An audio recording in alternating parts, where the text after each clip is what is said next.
From Hollywood, California, the Luxradiotheatre presents Paul Muni in The Life of Emile Zola with Josephine Hutchinson, and as guest producer, Mr. Leslie Howard.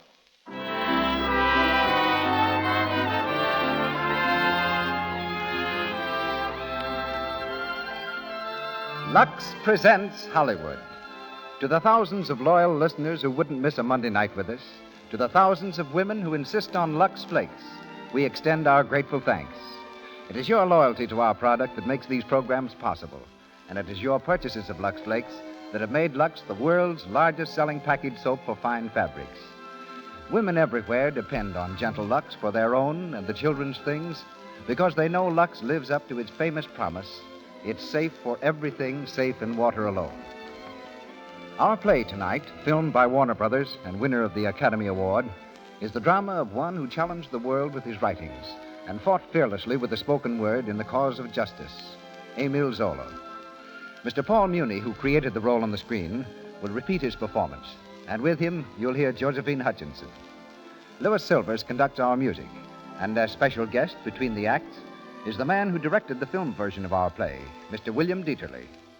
Our regular producer, Cecil B. DeMille, will be back with us again next Monday night. Filling his place is the star and co-director of Pygmalion, who is in Hollywood for the filming of his current picture, Gone with the Wind, and who has been here during the past week preparing tonight's production. Ladies and gentlemen, our guest producer, Mr. Leslie Howard.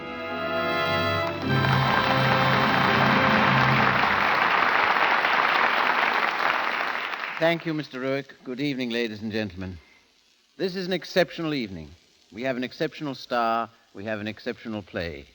Paul Muni in The Life of Emile Zola. I doubt if the screen has ever known an actor who drives himself harder than tonight's star. In his current Warner Brothers picture, Juarez, went 64 weeks of preparation before Mr. Muni was ready to face the camera. And just as exhaustive was his research into the life of the man he plays tonight, Emile Zola. With Mr. Muni comes another real artist, that very fine actress, Miss Josephine Hutchinson, in the part of Zola's wife, Alexandrine. And now, we journey to another place and another time. We cross the Atlantic and we pause in France, the France of 75 years ago. And so begin the life of Emile Zola.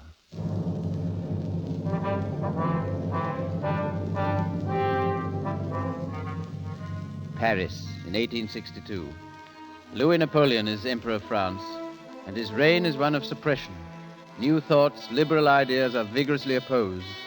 The great city lies beaten under the lash of authority. It's deep winter. A biting wind screams across the roofs of the Latin Quarter, rattling the frost-covered windows of squalid garret rooms. Behind one of these windows is the young Emile Zola. A shock of unruly hair crowns his gaunt, hunger-pinched face, and his eyes burn feverishly as he stuffs rags into the window panes. From the other side of the bare, drafty room, his friend, Cézanne the painter, speaks quietly. It's no use, Emile. The place is like a sieve. It would take all the rags of Paris to stuff half its holes. Paris, vast, motionless. A gigantic mother brooding over her millions of children, good and bad. It's magnificent, Cézanne. You must paint it. Like someday I will write it. No, Zola. It's hopeless. Useless. Wasting our youth like this. Butting our heads against a stone wall. Look at us. Not a sou between us. No wood for a fire, not even a crust of bread. But we're young and ripe. We're still stammering, groping for our way. But when we find it, Cézanne, I shall write what I see. Slices of life. Real, ruthless. Oh, stop chasing rainbows, Emile. People don't want to see the stark face of truth. They much prefer perfumed lies like these, the books of hypocrites and liars. They ought to be burned like something unclean. Burned? That's splendid. Why didn't you think of that before? We'll have a fire. Hand them over. Wait. We could sell them, Emile. What? And expose others to their stinking hypocrisies? No, my friend. Burn them. And let their lying pages warm the bones of men of truth. Emile, the smoke. I can't breathe. Paul, close that window. Do you want me to catch my death of cold? But we'll suffocate. That will be better than perishing from a miserable draft. Ah, you and your drafts. I shall die of one someday. You'll see. Open windows are dangerous.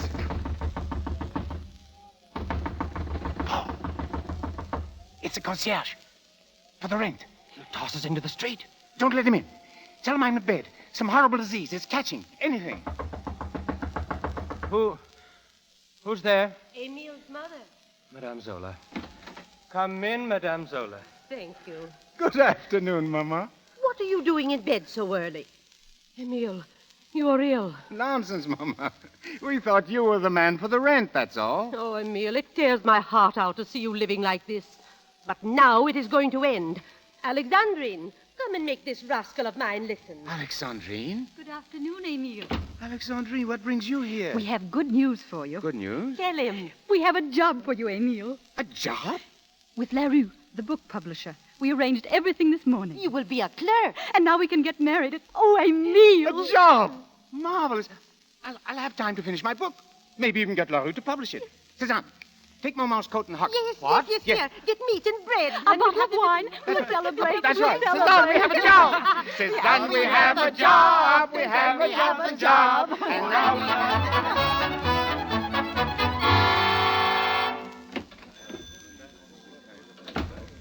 Emil. Alexandrine, you must not come here to the shop. Monsieur LaRue has issued orders. I had to come. Oh, I hate to trouble you, Emil, but the butcher, he refuses us any more credit. But you told him we'd settle at the end of the month. He wants his money now. And the landlord was very nasty about the rent. Zola, Monsieur LaRue wants you in his office right away. Very well. I'll do what I can. Don't worry. You understand, monsieur, this book was not published by me. I knew nothing about it. Nothing whatsoever. Well, we shall see.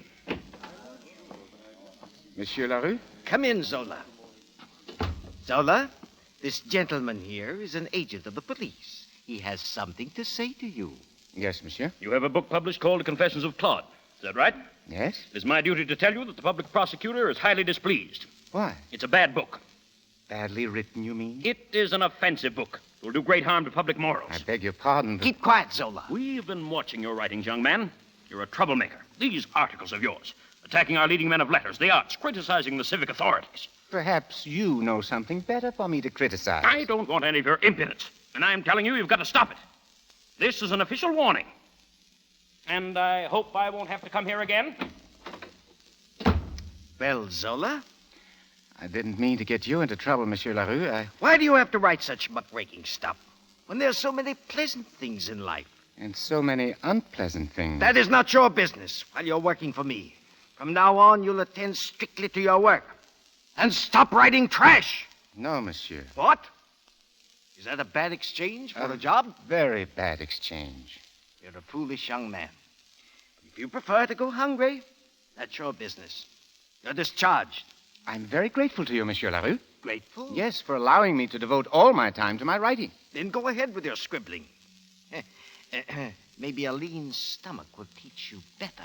But a fat stomach like yours sticks out too far, Monsieur LaRue. It What? prevents you from looking down and seeing what's going on around you. While you continue to grow fatter and richer, publishing your nauseating confectionery, I shall become a mole, digging here, rooting there, where life is hard, raw, and ugly. I'll stir up the whole rotten mess. You will not like the smell of my books, Monsieur LaRue. Neither will the public prosecutor. But if the stench is strong enough, maybe something will be done about it. Good day, monsieur.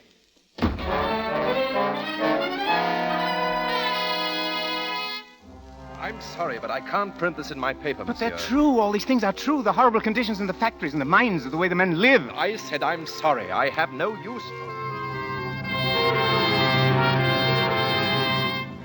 In this article, you say the army is honeycombed with graft, that they're provoking the Prussians into war. Yes, it is the truth.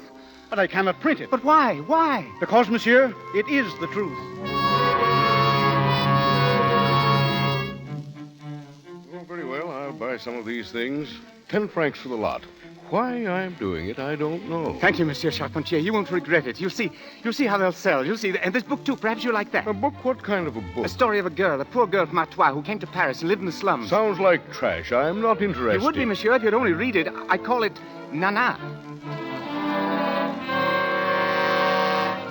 Nana. Nana. Finest book I've ever read. Give me a copy of Nana, please. Nana. It's really a sensation. Everyone's reading it. Nana, please. Nana. Nana by Emile Zola, please. Sorry, but we're sold out. We'll have more tomorrow. Who is the man who wrote that book? Emile Zola, madame. I never heard of him. You will, madame. Believe me, you will.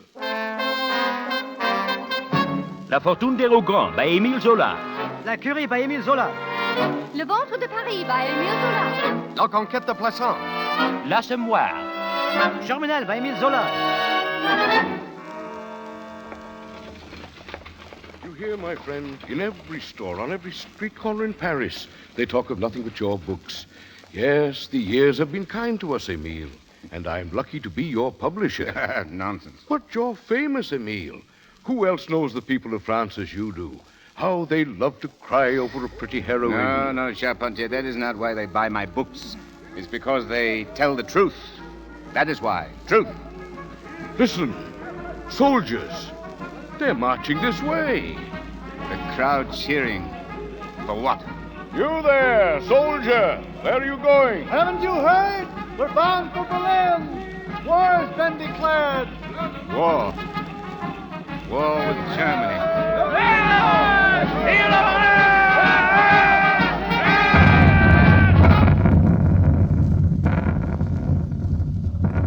It's horrible, horrible. We shall all be murdered in our beds. The Germans at the very gates of Paris. There isn't a morsel of food. Even the horseflesh has been sold out. How will it end, Emile? How does it always end?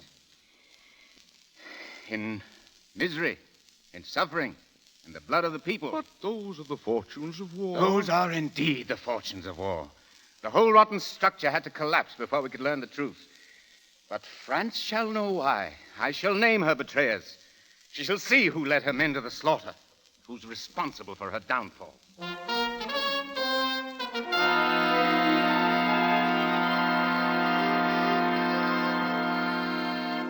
The Downfall. The Downfall by Émile Zola. I tell you, Monsieur Zola, as the chief censor of France, I will not tolerate this book. Sorry, Monsieur le Censor. Listen to what you have written here. I believe I can remember. Listen. The army was governed by dry rot and slow paralysis. The general staff were mediocre, of an ignorance past belief. But if the army made mistakes, Monsieur... The army does not make mistakes. Really? How interesting. Every book you've written has caused us trouble. You attacked the Second Empire. You attacked the Third Republic. And now this downfall attacking our army. Such a book makes the public lose confidence and respect. Lose confidence in inefficiency. Lose respect for cowardice and stupidity. That would be a pity, Monsieur. Nevertheless, you'll write no more such books, Monsieur Zola. Except perhaps one about the rascality of army-ridden politicians. The chief censor, perhaps. What? That's an idea. No. I mean, you're a reasonable man, Monsieur Zola. We only wish to do what is best for our country. That is so, isn't it? You'll do what is best for yourself by leaving me strictly alone to write what I please, as I please. Good day, Monsieur.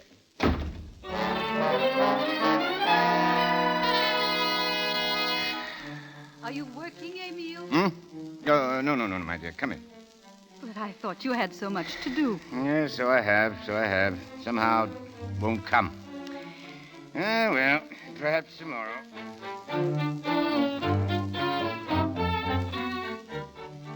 All packed, my dear? We're leaving soon. Emile, what about your new book? Charpentier is waiting for it. I know. But you promised, dear. And if we're going to be traveling so much, I don't see... Now, don't worry so, Alexandrine. I'm going to work on the boat every day. You just wait and see. All this time I've been saying to myself, today Emile will send me his book. Now you're here, Emile, and still you have nothing for me. But you must give me time, Charpentier. Time? You've had 3 years. Has it been that long?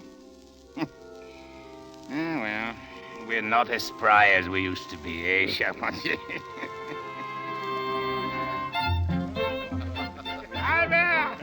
Albert! More wine! Fill the glasses, gentlemen. I have a rare treat in store for you. Yes? Vintage of 1809. I tell you, the conditions in the mines are worse than ever before. Really? Another catastrophe last week, the second in a month. What they need is a guild, an organization. More than that, gentlemen. They need a champion, someone with influence to show them the way. Another Zola, perhaps? Well, why not Zola himself? Or is he more interested in the vintage of 1809? They'll work out that problem somehow. They have youth, they have courage. Albert, where's that wine?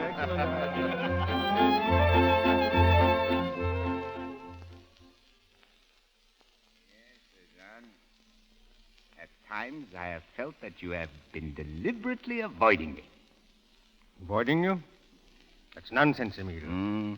When old friends do not see each other for almost 10 years, that's past the stage of nonsense.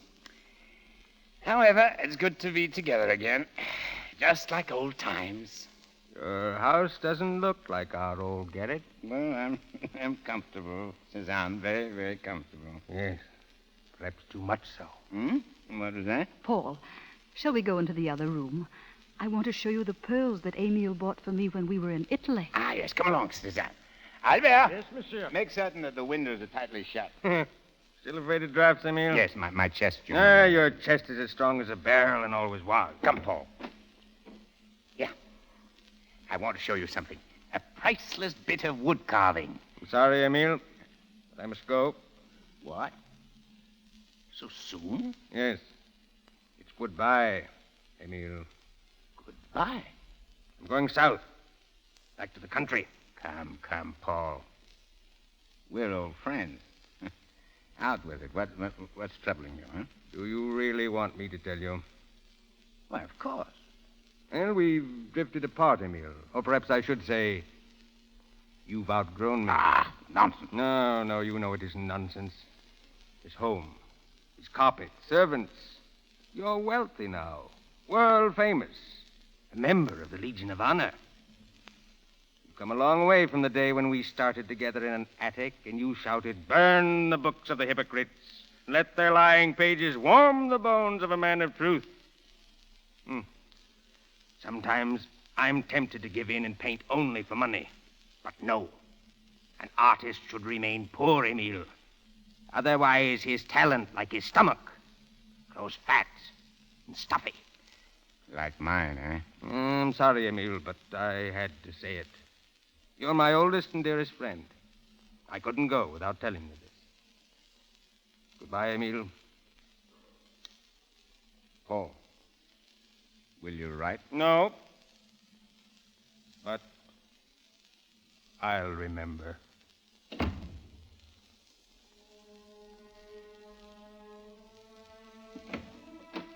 Emile. What's the matter, dear? Tired? No. Just thinking. Suzanne's gone. Back to Provence. Emile, you didn't quarrel. Quarrel? With Suzanne? No, but he's taken something of me with him. The last of my youth. Strange. Suzanne and I struggled together, starved together. Now our paths have divided. Well, I fought my battles, and now I want calm, rest. From now on, I can only look backward. Oh, that's just idle talk. Come along. Play me a game of piquet. Yes. Life is tricky, and I suppose we don't influence our fate. While we play piquet, a starving mother and child jump into the river Seine. A servant forgets to extinguish a stove, and someone suffocates. Who knows whose fate may mingle with ours, or when?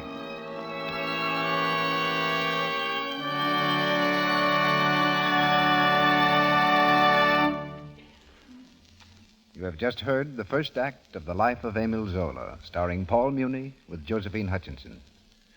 During our brief intermission, we present that lovable family, the Brownings. The family has finished dinner, and the girls are just getting up from the table. Well, come on, Midge. Let's get the dishes out of the way, huh? Okay, Dot. I'll help clear off the table. Oh, wash your dishes in Lux today. It's kind to your hands. Hooray, hooray. Why, that's a cute little song, Midge. Where'd you hear it? Over the Dr. Susan program the other day. But that program's in the afternoon, Midgie. You haven't been cutting classes, have you? Of course not, silly. It was while we were washing dishes in our home economics class. We had the radio turned on. Very apropos, I should say. I hope you were using Lux Flakes. Oh, but definitely. Teacher says it's thrifty on account of a little goes so far, you know. Well, she's right. And it makes dishwashing loads easier. And the way it helps your hands stay nice looking. Any girl likes that. I'll say. You know, 2 of the girls said their mothers don't buy Lux. And they're going to picket them. We want Lux. Harsh soaps are unfair to hands. Oh, Mother, isn't that cute? Yes, it is. And I'm sure their mothers will be glad to know about Lux. It's such a help. And it's real thrifty, too. Those girls are right. Harsh soaps are unfair to hands. They contain harmful alkali that's apt to dry the natural oils in your skin and make your hands rough and red. Lux Flakes have no harmful alkali. Absolutely nothing to spoil the beauty of hands. So use Lux for your dishes, won't you? To help your hands stay soft and smooth. Remember, a little goes so far. Lux is thrifty. And now, Leslie Howard is ready to raise the curtain on the second act of our play. Paul Muni in the Life of Emile Zola with Josephine Hutchinson.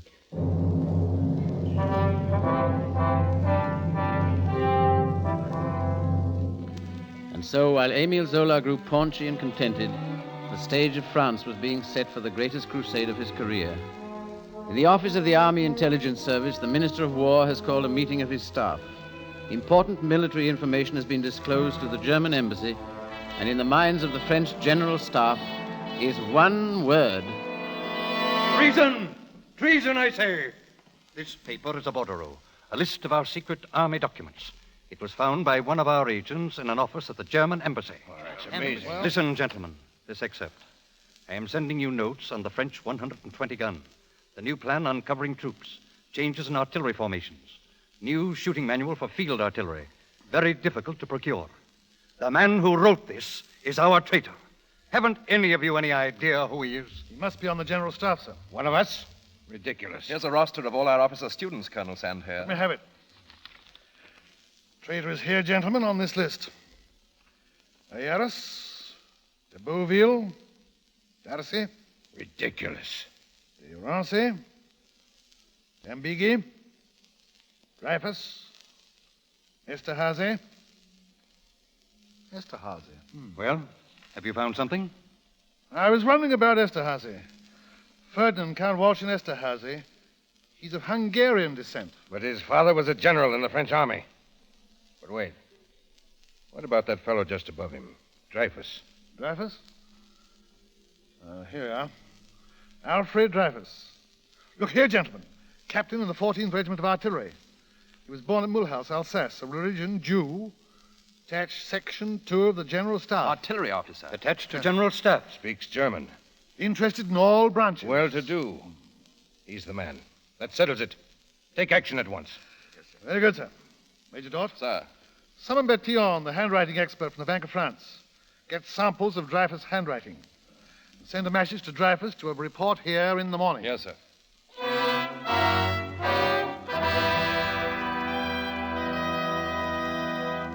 Major Picard to see the Chief of Staff. Come in, Picard. Well, Captain Dreyfus is waiting in Major Dort's room now, sir. Is he nervous? No, sir. Then he's more of a rascal than we think. One moment, sir, please. Is it possible, sir, that we're making a mistake? The French army, Major Picard, does not make mistakes. But we know so little about Dreyfus. Exactly. We have no proof. We'll attend to that.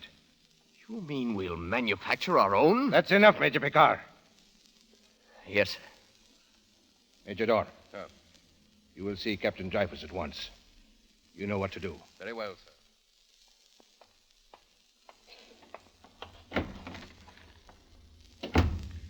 Good morning. Captain Dreyfus? Yes, Major Dort. I was instructed to report to the Chief of Staff. Who is busy just now. Please sit down. Thank you, sir. He might be some time yet. While we're waiting, you can help me out, if you will. Yes, sir. I've an important memorandum to write for the Chief of Staff, and unfortunately, I managed to cut my hand rather badly this morning. Oh, well, let me write it for you, sir. Thanks. I'll dictate. You ready? Yes, sir. Monsieur, it is important that I regain immediate possession of the documents. Got that, Dreyfus? Documents. Which I gave you before going on maneuvers. What was the last word? Maneuvers. Yeah. Consisting of a note on the hydraulic brake of the 120 gun. Brake of the 120 gun. Yes? That's all. What? Let me have that paper. I beg your pardon, Major. Sit where you are. You may come in, gentlemen. Yes, sir. Place this man under arrest. Arrest? On what charge? Treason. Treason? How can you be so stupid? I've spent my life in the Army, sacrificed a prosperous commercial career for it. It's outrageous. I've been instructed to offer you the usual alternative. Here is a service revolver. We'll leave the room. You know what to do with it. Kill myself. And so provide you with a perfect case. I'm not so obliging, nor so stupid. Very well, then. Take him away. Dreyfus found guilty. Traitor protests innocence. Morning bulletin. Army Judas faces degradation. Dreyfus guilty. There it is. I told you so. A traitor to France. They ought to hang him. Down with Dreyfus. Down with Dreyfus. Hang the traitor. Hang Dreyfus. Down with the Hang him. Death to the traitor. Hang him. Hang him. Hang him. Hang him. Hang him.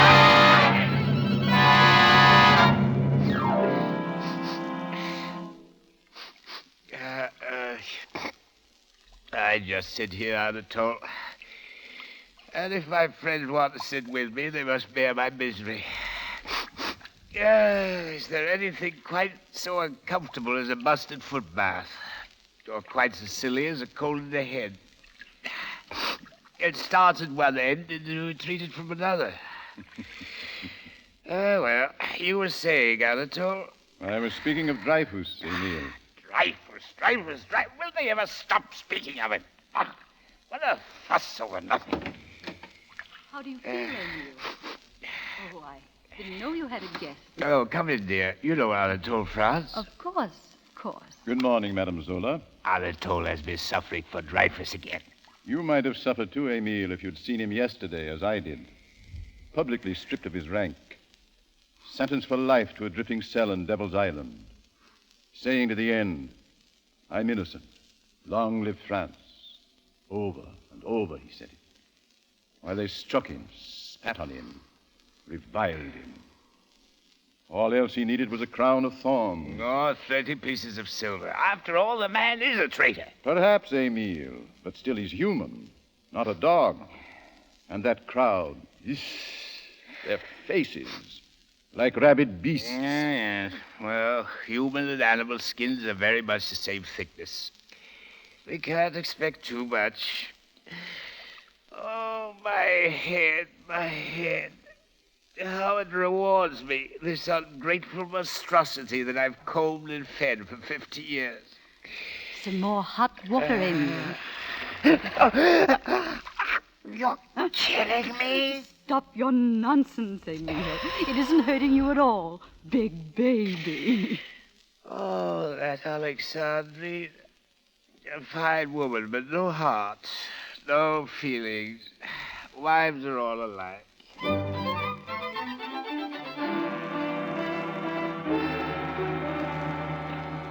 In other words, Major Picard, you mean to tell me you ferreted out another criminal? Not another criminal, sir, the criminal.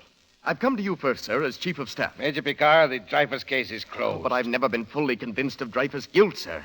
I've tried for 3 years to find out the truth. Well? I examined the Dreyfus evidence and discovered that he was convicted not on the bordereau, but on a secret document secretly introduced, which Dreyfus and his counsel were not allowed to see and were not even told about. This made me doubly sure that someone had sacrificed Dreyfus to cover himself. So I determined to ferret out the real traitor, and I've got him. Who is it? Major Count Bolson Esterhazy. Look, but one of my agents got hold of a special delivery message from the German military attaché addressed to Esterhazy. I compared a letter of Esterhazy's with the writing on the bordereau, and, well, look for yourself. Both writings are Esterhazy's. I tell you, sir... And I tell you, sir, that you've exceeded your duty. Exceeded my... Your duty toward the Army. But, General, this is my duty. There must not be another treason trial in the Army. Understand? It must not be. But what about Dreyfus rotting on Devil's Island? You can't close the tomb over a living man. Can't we? If you say nothing, no one will ever know. And you will say nothing. Understand? That's an official order. You may go. Yes, sir. Very good, sir.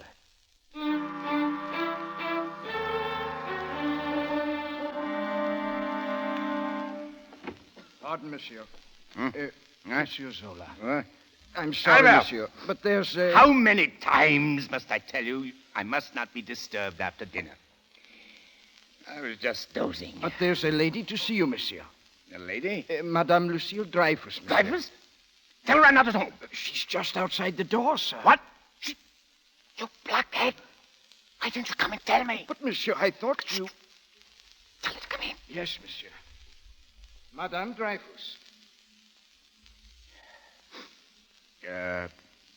Come in, Madame Dreyfus. Monsieur Zola, please forgive me for intruding like this, but I had to see you. Talk to you about my husband. But, Madame, what can I do for your husband? He is innocent, Monsieur Zola. I have absolute proof. But no one will listen. No one. Oh, please, monsieur. You're the only man in all France who can make them listen. All your life you've stood for truth and justice. Madame, I'm hardly the one to help you. I'm just an ordinary citizen. I have my work, my books to write. What is this new proof you say you have? A certain Colonel Picard has done... Oh, that. It was in all the papers. Picard came back from Africa and accused Esterhazy of riding the bordereau. But Esterhazy was acquitted, Madame. Yes. Acquitted by the same army group that convicted my husband. Well, they'll stop at nothing to protect themselves. They're even ready to sacrifice one of their own class. Monsieur, Colonel Picard was arrested and imprisoned in Mount Valeria early this evening. They've arrested Picard? Yes. I have all the facts, Monsieur Zola. Look, monsieur. Here. These are copies of letters written to Colonel Picard by the Assistant Chief of Staff, proving beyond doubt that the General Staff knows that my husband is innocent and Esterhazy is guilty. They knew? And ordered Picard to suppress the truth? Why, that's monstrous. Oh, Monsieur Zola, you will help me, won't you? How can anyone help you? All France believes your husband guilty. Hates him as a traitor. Don't you see? They would hurl down and destroy any man who would dare champion it. But surely there must be some way to right this terrible wrong. There's nothing that can be done. Nothing. Unless some fool would publicly accuse the General Staff and get himself dragged into court on a charge of criminal libel, then possibly... Yes, monsieur. Madame, you wouldn't honestly expect me. Why, I have my family to consider. I've lived my life. I've had enough of fighting and turmoil. I'm happy here and contented. Why should I? I'm sorry, Monsieur Zola. It was only my despair that brought me. You see, I was thinking of my family, too. Of my children, who asked me every day where he is, when he's coming back. My husband, condemned to suffer a living death. I'm sorry. Good night, monsieur. Madame Dreyfus, you've left your paper. Albert! Monsieur? Albert, follow Madame Dreyfus. Tell her she's left her portfolio, these papers, these letters, and... Emile, burn the books of the hypocrites. Let them warm the bones of a man of truth. Well, monsieur? A man of truth. Stomach grows fat and stuffy. Monsieur Zola. A man of truth. A man of truth, Well, Albert, what are you standing there for? But the papers, monsieur... Oh, no. You just leave them. Get out. I have work to do.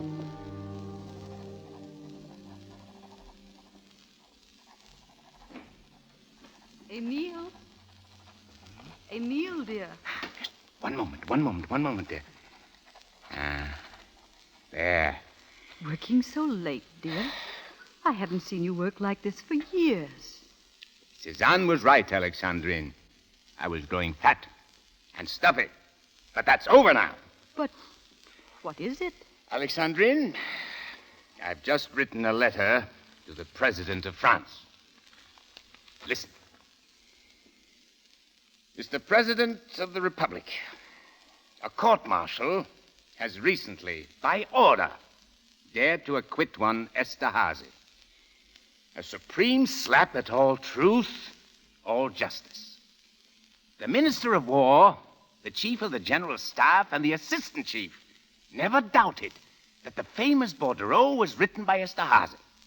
For over a year, they have known that Dreyfus is innocent. Yet, they have kept this knowledge to themselves. And those men sleep, and they have wives and children they love. One talks of the honor of the army. The army is the people of France themselves. And the Dreyfus affair is a matter pertaining to that army. I affirm with intense conviction, the truth is on the march, and nothing will stop her. I accuse the Minister of War of having concealed decisive proofs of the innocence of Dreyfus. I accuse the Chief of Staff of being an accomplice to the same crime. I accuse the handwriting experts of having made lying and fraudulent reports. And finally, I accuse the War Office of having vilely led a campaign to misdirect public opinion and cover up its own sins. In making these accusations, I'm aware that I render myself open to prosecution for libel. But that does not matter. Let there be a trial in the full light of day. I am waiting.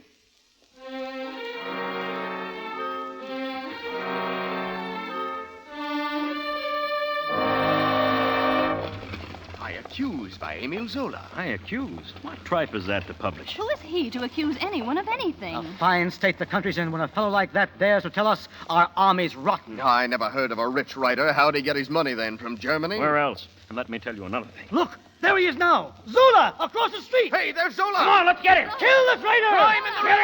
Get him. Come on. Let's get him. Let's get him. Emile, what's happened? The crowd. They're after me. Is it because of... Yes. My letter to the president. You must stay indoors. You mustn't leave. Oh, they're throwing things at the house. Yes. Listen to them. They hate me, Alexandrine. They've burnt me in effigy. They've thrown stones at me. At me, Alexandrine. The people of France. At me. The one who's fought for them all his life. But it will do them no good, Alexandrine. The truth is on the march, and nothing will stop her.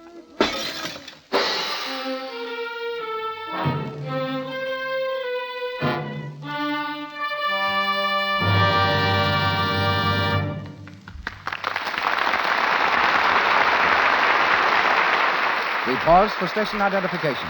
This is the Columbia Broadcasting System.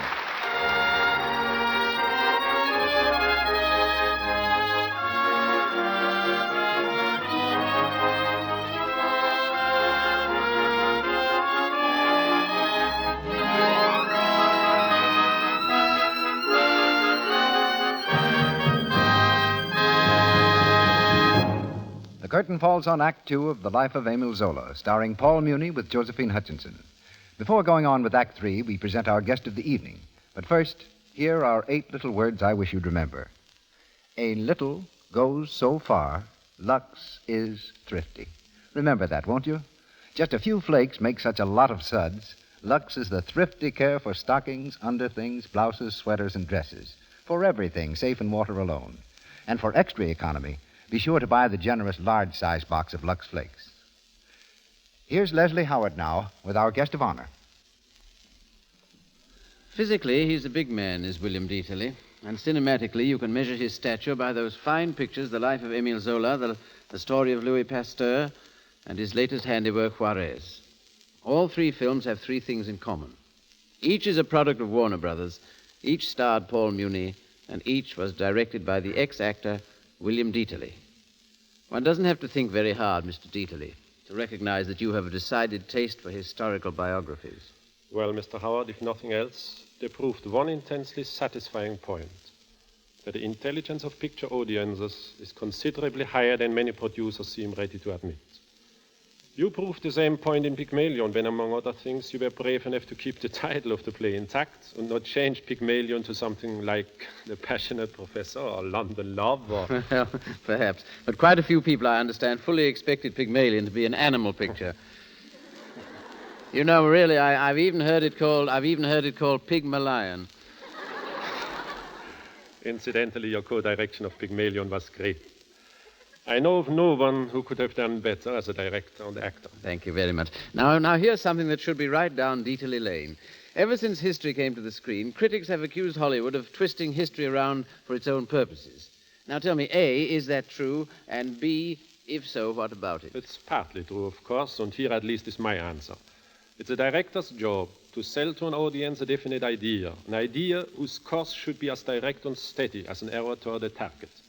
When factual accuracy is unessential to the general honesty of the theme, I think he makes a mistake by tipping his hat too frequently to the history book.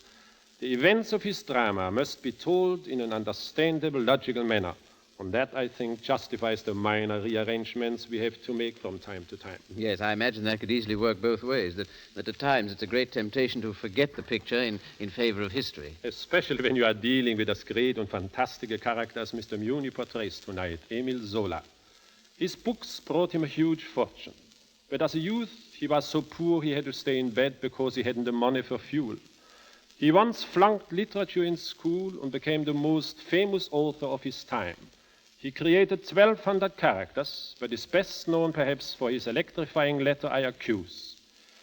If this play you are doing so admirably tonight has a message to convey, it is that there are millions of people in the world today like Dreyfus, and there is not always a Zola.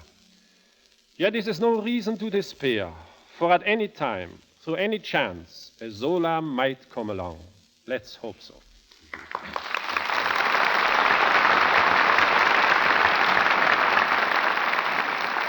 Thank you, William Deatley, for making pictures that are more than entertainment. And now we come to Act 3 of The Life of Emile Zola, starring Paul Muni with Josephine Hutchinson.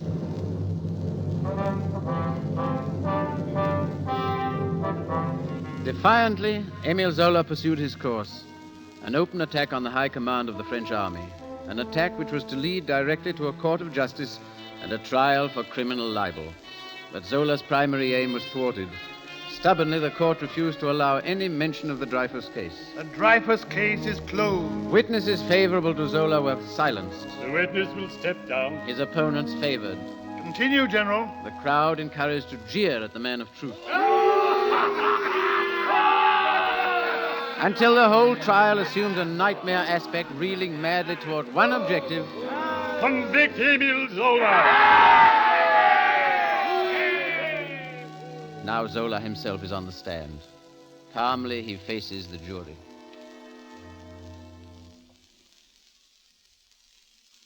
Gentlemen, my profession is writing, not talking. But from my struggling youth until today, my principal aim has been to strive for truth. That is why I entered this fight. It has been said that the state summoned me to this court. That is not true. I'm here because I wished it. I alone have chosen you as my judges.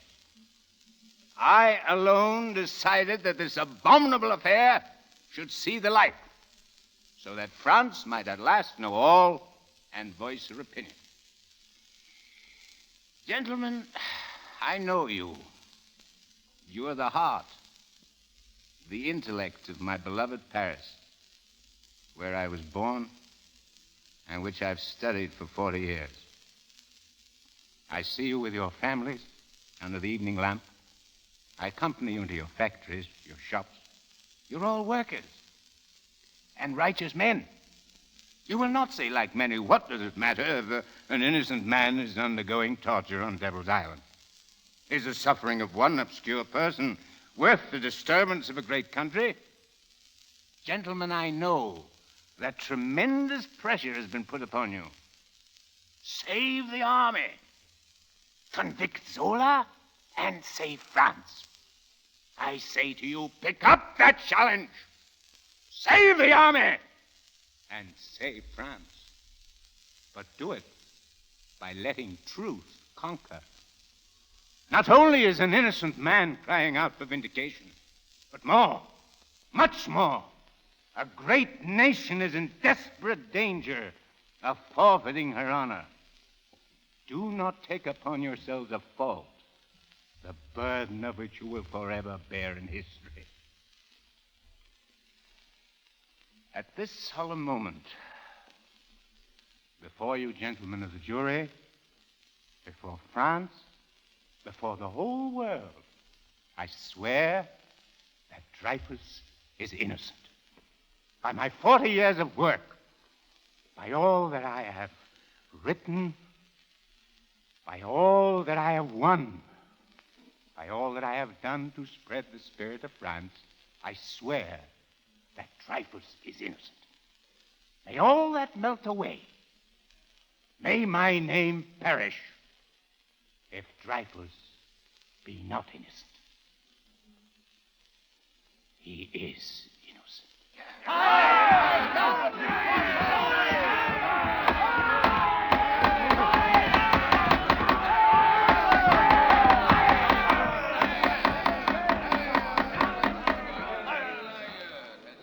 The jury will retire to form its verdict.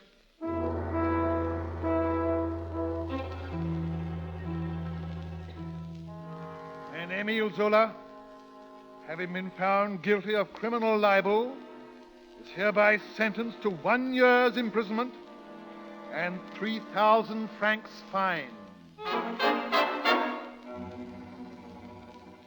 It's the only thing, Emile. You must leave France immediately. Leave France? Clemenceau, my friend, are you mad? You are still free, Emile. Go into hiding. England. Any place where they can't get at you. Run away like a common criminal? I would be denounced by my friends as well as my enemies. It's true. In prison, you would be a martyr, a symbol for the whole world to overwhelm with its sympathy. But helpless to do anything. In London, you're all powerful. You can still fight for Dreyfus. Write smashing articles, pamphlets. Keep pricking at the conscience of the world. Emile, there are times when it's more courageous to be cowardly. Alexandrine, pack me a few warm things. Must be cold in London.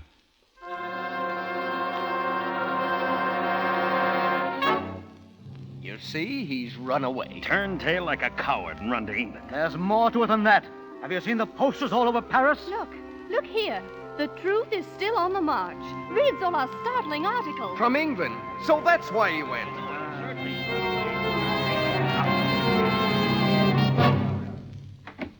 Good morning, Mr. Zola. Oh, it's you, eh? Good morning. Is your cold better, sir? Worse, much worse. What's become of your old scamp of a father? Is he ever going to get back from the village with my newspapers? Emile! He's here now, Mr. Zola. Emile, look! This, look! What's this, my paper, the papers? It's happened, Emile, it's happened. Listen to this. Colonel Henry's suicide after Dreyfus' confession. Confession? Henry, he was the man who framed the evidence against Dreyfus. Let me see. And this one here. French Chief of Staff resigns. Zola's fight for truth vindicated at last. Esterhazy in flight. He's running away. And Dreyfus, what's happened to Dreyfus? Look, Dreyfus case revision inevitable. Emile, do you hear? You can go home now. Dreyfus will be freed. Home. Paris. You see, Richards? The truth is still on the march. And nothing will stop her.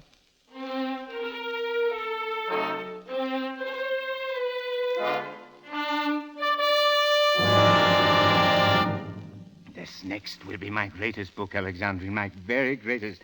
I'm going to call it Justice. Please, dear. It's past midnight. You've done nothing but drive yourself ever since you came home. You must come to bed. Yes, presently, my dear, presently. Oh, yes. There's so much to do and so little time to do it. I see it all so clearly now. The future of France and the world. The cause and the effect. The roots and the tree. Huh? That's good. The roots and the tree. I must write that down. The cause and the... I can't understand this frantic hurry. There's always tomorrow. Always? I wonder if in the middle of my greatest work there will always be a tomorrow. Please, you're tired. You must get some rest. You've got to be up early for the Dreyfus ceremony. Yes, Dreyfus. Tomorrow he will be restored to the army. You know, it's a queer thing, this whole Dreyfus business. Before it, I thought my work was done. Then suddenly came this Dreyfus explosion, and I'm alive again. My head bursting with ideas. This new book, it's bigger than anything I've ever dared before.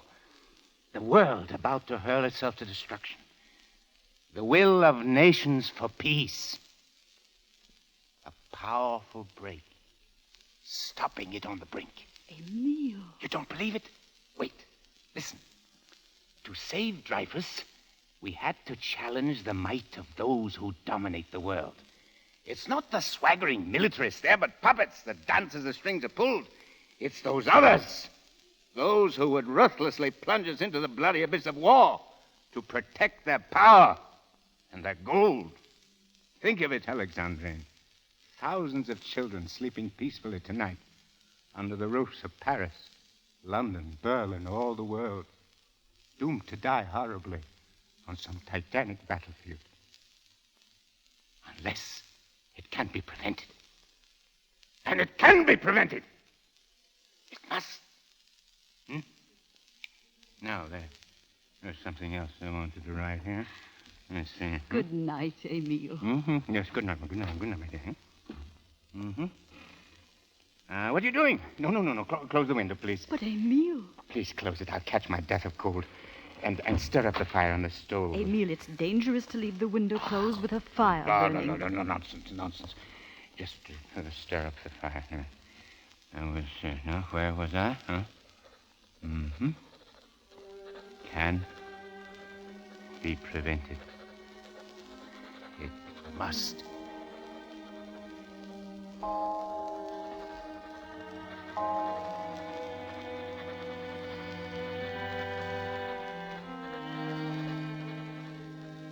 The world must be conquered, not by the force of arms, but by ideas. Ideas that liberate. Then we can build anew. Build for the humble and the wretched.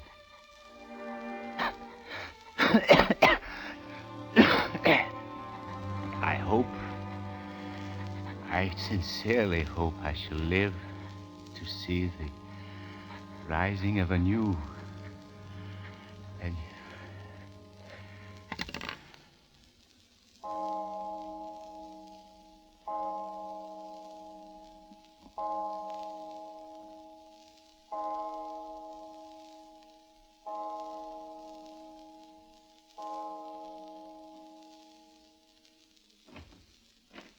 Emile, are you still working? Emile, dear. Oh, Emile!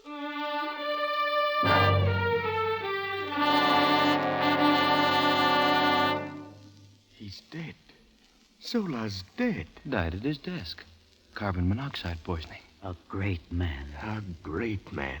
France will remember Emile Zola. All the world will remember Emile Zola. What is it, Mama? What is everybody waiting for? Hush, darling. A great man has died, my dear.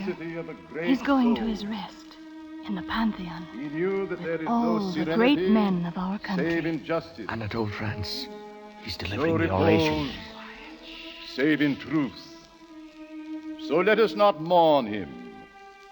Let us rather salute that bright spirit of his, which will live forever, and like a torch, enlighten a younger generation inspired to follow him. Take to your hearts the words of Zola.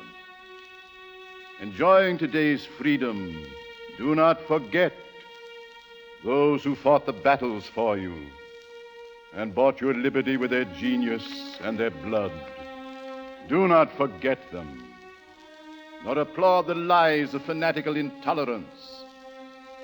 Be human, for no man in all the breadth of our land more fervently loved humanity than Zola. Let us not pity him because he suffered and endured, Let us envy him.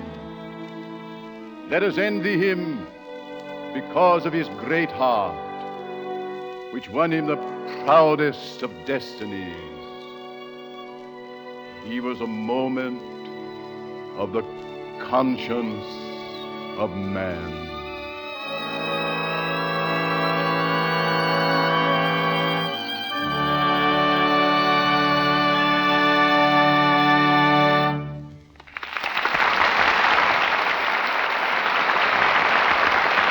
In a moment, our stars return for their curtain calls. But first, I'd like to make a little suggestion. Lots of people right now are thinking about Mother's Day gifts. Stockings are always a popular present, but have you ever thought of sending along a box of Lux Flakes when you give stockings? It's a little touch that adds a lot to your gift. You see, with Lux, there's no harmful alkali, no cake soap rubbing to weaken elasticity. Lux saves stocking elasticity and cuts down on runs and helps stockings wear longer and fit better. I guess your mother would like that, wouldn't she? So remember, stockings for Mother's Day and Lux Flakes for stockings, the perfect combination. And be sure to buy the generous large-size box of Lux Flakes. Our guest producer, Leslie Howard. Our stars step out of their characters now. Here, ladies and gentlemen, are Paul Muni and Josephine Hutchinson. Well, Mr. Howard, acting has brought me many, many pleasant hours, but I'm especially grateful to the Luxradiotheatre for this chance to work with you and Mr. Muni. It's been something I won't easily forget.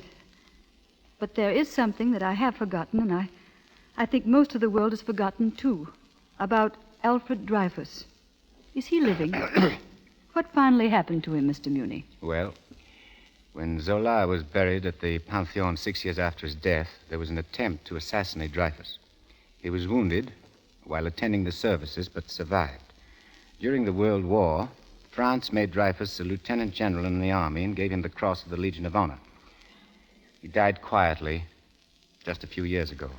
Mr. Muni, now that you've finished Juarez, I think everyone is just as interested as I am in learning what you're going to do next. Won't you tell us something about your plans?